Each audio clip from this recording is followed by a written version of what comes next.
माता पार्वतीची परीक्षा घेण्यासाठी महादेवांनी मगरीचं रूप घेतलं होतं. काय आहे याची पौराणिक कथा, चला जाणून घेऊ. नमस्कार, स्वागत आहे आपलं संपूर्ण धार्मिक या यूट्यूब चॅनलमध्ये. महादेवांना भोलेनाथ, शंकर असे नावं आहेत. शिवप्रभू स्वतःच एक अकल्पनीय शक्ती आहे.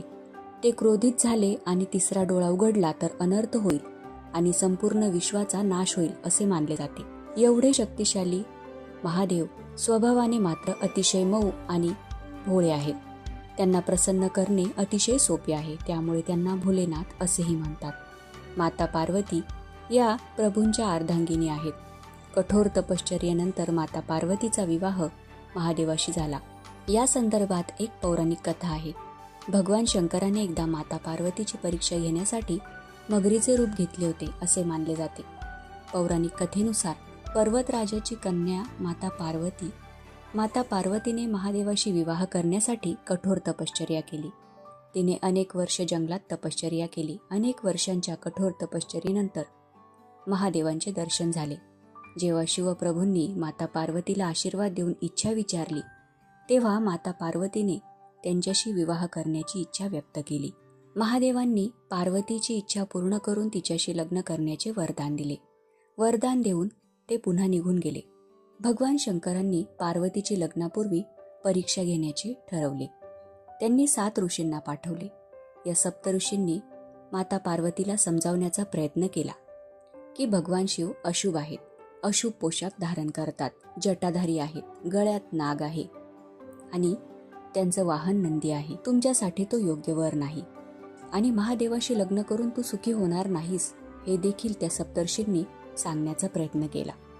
परंतु त्यांच्या बोलण्याचा माता पार्वतीवर काहीही परिणाम झाला नाही. त्या आपल्या निर्णयावर ठाम राहिल्या. मग महादेवांनी स्वतःच माता पार्वतीची परीक्षा घेण्याचे ठरवले. पार्वतीची परीक्षा घेण्यासाठी भगवान शंकराने मगरीचे रूप धारण केले आणि ते पार्वती समोर गेले. पार्वतीने पाहिले की मगरीच्या जबड्यामध्ये एक लहान मूल आहे आणि ते मूल जीव वाचवण्यासाठी धडपड करत आहे. हे चित्र पाहून माता पार्वती भावुक झाली. तिने मगरीला मुलाला सोडण्यासाठी विनंती केली. यावर मगरीने सांगितले की दिवसाच्या या प्रहरात ती कधीही आपली शिकार सोडत नाही. मात्र पार्वतीने वारंवार विनंती केल्यावर मगरीने एक अट घातली. मगर पार्वतीला म्हणाली की भगवान शंकराने तुला जे वरदान दिले आहे ते तू मला दिलेस तर मी बालकाला सोडून देईल. पार्वतीने क्षणाचाही विलंब न लावता मगरीला वचन दिले आणि त्या मुलाचे प्राण वाचवले. मुलाचे प्राण वाचवल्यानंतर पार्वतीला वाटले की महादेवांशी आपले लग्न करण्याचा जो आशीर्वाद होता तो गेला. ती पुन्हा कठोर तपश्चर्येमध्ये लीन झाली. तेव्हा भोलेनाथ प्रकट झाले आणि पार्वतीकडे पाहून हसत म्हणाले, ती मगर आणि ते लहान मूल मीच होतो. मी तुझी परीक्षा घेत होतो. तू परीक्षेत सफल झाली.